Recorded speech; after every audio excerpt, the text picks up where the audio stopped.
Assalamu alaikum, fam. Hope you're doing well. So, in Surah Al-Baqarah, Tafseer As Sa'di 2:219, it says, "They ask you about intoxicants and gambling. Say, in them is great sin and some benefit for people. But the sin is greater than the benefit. They ask you how much they are to spend. Say, whatever is surplus to your needs. Thus does Allah make clear to you His revelations, so that you may reflect." So what I liked about this is that he mentioned the loss of reason that can come from going into intoxicants and gambling. Now, we know with certain intoxicants, you definitely lose your mind. Fentanyl, crystal meth, and with a certain level of alcohol, you completely become totally bizarre, right? But I thought of the loss of reason also in terms of gambling. Now, in the Squid Game series that I've been dissecting, it really exemplifies this South Korean film, how gambling debt creates a sort of very vicious mindset within the person who is in debt, because they seek to get out of debt, yet they have an addiction to gambling, and them trying to live their life on the run from their creditors causes split personalities, causes ruthlessness, despair as well. Therefore, if you're in this constant state of fear, paranoia, of debt, well, you're gonna lose your ability to reason, your ability to focus, and to do what you have to do, because you're constantly distracted. So you've lost your critical thinking skills in a certain sense. You still have your critical thinking in terms of how can I borrow more money, but in terms of I need to focus on other issues, you lose that. And he does mention how you get enmity and hostility from drinking, and basically any intoxicant, right? This is very, very true. Very, very true. So, what I thought was really interesting is how, if you notice in the commercials for alcohol, they always show happy people, right? They never show you people when they're vomiting or when they're catfighting on the floor or when a bartender has to scream at somebody to get out. You don't really see that, right? And what I like about this is that both this tafsir and the Qur'an lay out a very fundamental basic truth that psychologists and marketing agents try to override.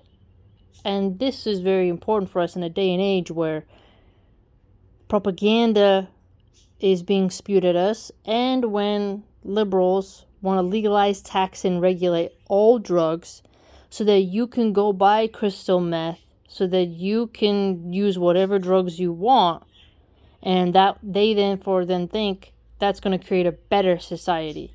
So what's interesting is that in the Quran and with this wonderful tafsir, a Muslim comes to the reality of you cannot vote for that liberal policy. You cannot vote for a candidate or support verbally or put your hand in the air or help in any way a political group that seeks to legalize, tax, and regulate all drugs and to push that on society.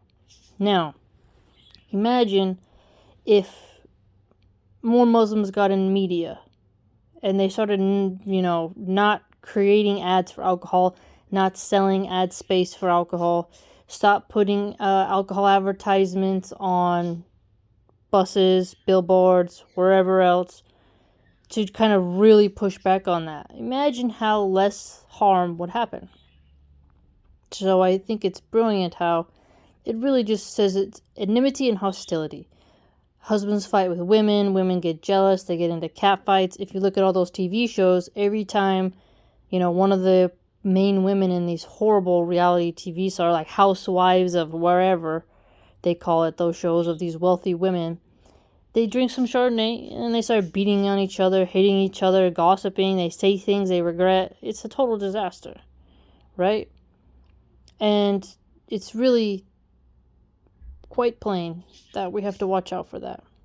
And that the harm, it's not really worth it in the end. The blood sugar you get from it, the carbs you get from it, the liver damage, the kidney damage, the mental fog and fatigue the next day, your money that you spent on it, the danger of it. I mean, there's so much negativity from it.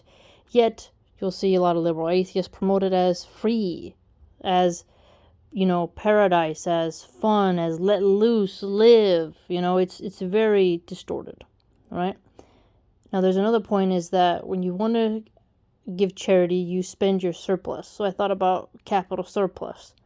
And I thought about how private charity is better than, a communistic one. Because when you think about, well, how much is each person to spend? It's like we have a system here, and the Qur'an is your surplus. It's up to you. The more the merrier, right? The more the better.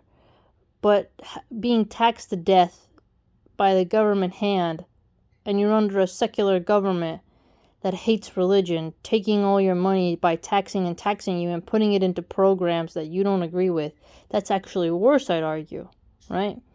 We should encourage each other to give charity, even if it's as much as a date seed, even if it's a ride somewhere, just as much as we can do within our capacity. But to have the government, which promotes things that go against what we desire, well, we cannot think our tax dollars are a form of charity, right? So if we are able to keep our capital, which is our surplus, we take care of our basic necessities and our needs, and we're comfortable, and we have a surplus of capital that we have, saved, we should put it to good use. And maybe we could do a double bonus by putting that into rehab programs for gambling addicts and then, drug addicts. How awesome would that be? So it would be like we would be doing a great benefit. So in this ayat, you have intoxicants, gambling, and charity. So if you use your charity to help repair people who are addicted to drugs and gambling, that's great, right? So I thought that was wonderful, and it really, it's very motivating. We know that riba is not allowed, right? Now what's interesting is that he says that you cannot play games where prizes are awarded. He mentions chess. Most people I know that play chess, you just play chess for fun. So dice games I see, right? Because that one you have money. But prizes seems kind of like so many kids play like games for a prize, like a pencil eraser. You get some notebooks. I don't see how that's like the same as gambling. Because these contests where you win money, like you can win money in horse racing, but he says you can do camel races and archery and stuff.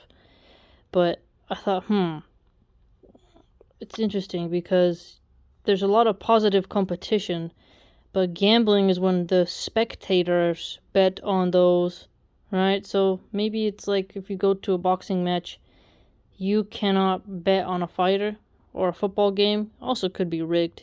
A lot of things are rigged. But I was just thinking about the smaller games of like kids and stuff. And it just says here also further that Allah is enjoined upon us what's in our best interest and easy for us, and He doesn't want to burden us. So we have to strategize and think in our head, hey, how can I do this in a way that's easy and smooth? Not easy as in be lazy, right? But a way in which you can do the logistics in a format that doesn't cause too much rigidity in your life.